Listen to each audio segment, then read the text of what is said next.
I knew we were going to talk about this, so I'm prepared.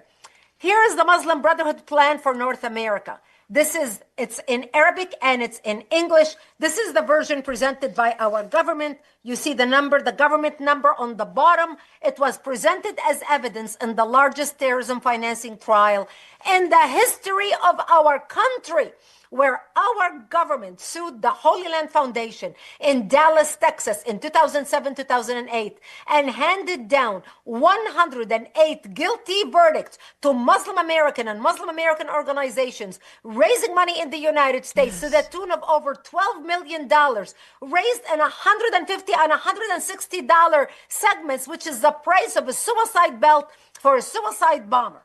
So here is the plan. It's in Arabic and it's in English. And I'm going to share it. So this is fact. We're not talking opinion. So it starts with that. Here it is in the English version. So we start on this page with the English version. On this page is when they start talking about the Muslim Brotherhood plan for North America. And it says, and I'm going to read you a paragraph. Here it is highlighted in yellow. Understanding the role of the Muslim brother in North America. The process of settlement is a civilization jihadist process with all the word means.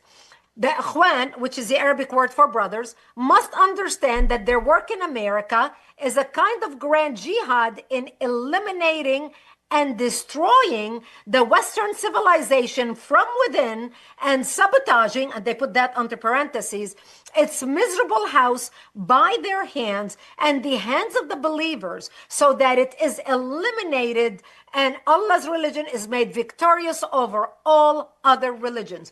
As you can see, they don't mince words. They're not beating around the bush. This is evidence. This is fact. This is not opinion. On the second page, I'm going to read you just a little bit. It says, the success of the movement in America in establishing an Islamic base with power and effectiveness will be the best support and aid to the global movement project. They have a 100-year global plan to infiltrate and dominate and bring down the West. They are now 35 years into their plan. And what are we doing? Nothing. We are burying our head in the sand, pretending the problem did not exist. If you have time, I'd like to read you a couple more items. Please. But if we don't have time, we can continue. No. We have time. We have plenty. No. We have time. All right. All right. So, and they talk about how they are building segments to infiltrate our society, all our society. In this plan, they talk about, for example, creating this whole page is lists of all the organizations they want to create. The women's organization, an economic organization, youth organization, social organizations, the security organization, political organization, judicial organization, the media and art organization, the intellectual and cultural organization, scientific, educational, and professional organization, the Islamic American Founding Conference, the Shura Council for the Islamic American Movement. These are the consultants for Obama, by the way. The Executive Office of the Islamic American Movement, Chairman of the Islamic Movement and its official spokesperson, field leaders and organization and Islamic centers. By the way, right now, we have 3,500 mosques and Islamic centers all throughout the United States. But the most important page of this is the last page. On this page, they list 29 front Islamic organizations set up in America with the sole purpose of destroying America from within. And I'm going to start. Number one on the list. Here we go. And here's the title. A list of our organizations and the organizations of our friends. Number one, ISNA, Islamic Society of North America. Islamic Society of North America were advisors to President Obama about Middle East policy. So not only we had the Fox watching the hen house, we had the Fox inside the White House talking policy in the ear of the president. This is exactly why when Obama delivered his speech in Egypt, remember his first famous speech to the Arabic world, to the Islamic world, he went to Egypt and contrary to Mubarak, at that time the president of Egypt, who was against the Muslim Brotherhood, Obama goes behind and around and on top of the president of Egypt, Mubarak, and brings in the Muslim Brotherhood and gives them the 2 front seats in front of his speech when he was there. Number 2 on the list, the MSA. Wait, I'm sorry. Can I ask you one question? Forgive me, I wasn't paying close enough attention back then, but I thought Mubarak was an absolute monster.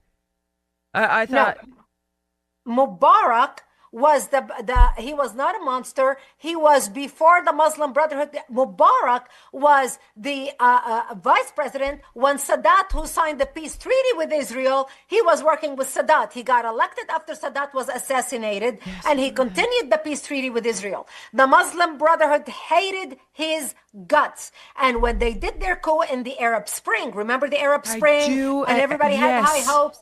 Yes. That's when they got rid of him, threw him out of power, and they took power until Sisi, who's right now the leader, did a military coup where they went in, took over the military, took over the government, and kicked out the Muslim Brotherhood. Okay, got it. I'm with you. Yeah.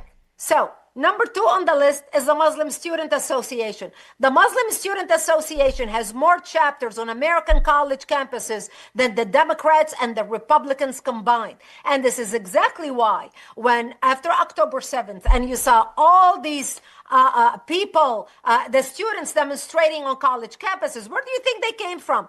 The Muslim Student Association has been working college campuses for years.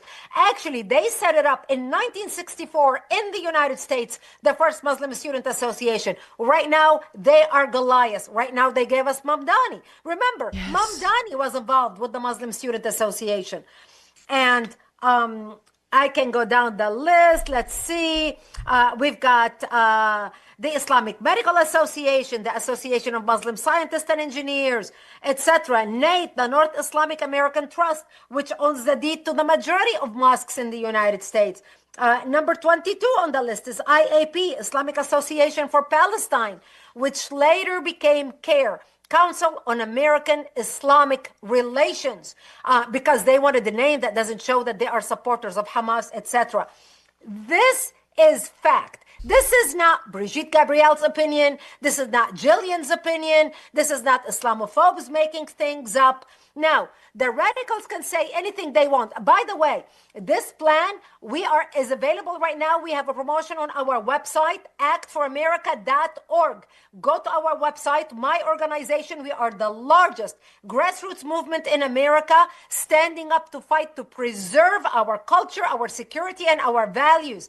By the way, when we talk about these issues and people call us Islamophobes, I don't give a fly who thinks I'm an Islamophobe.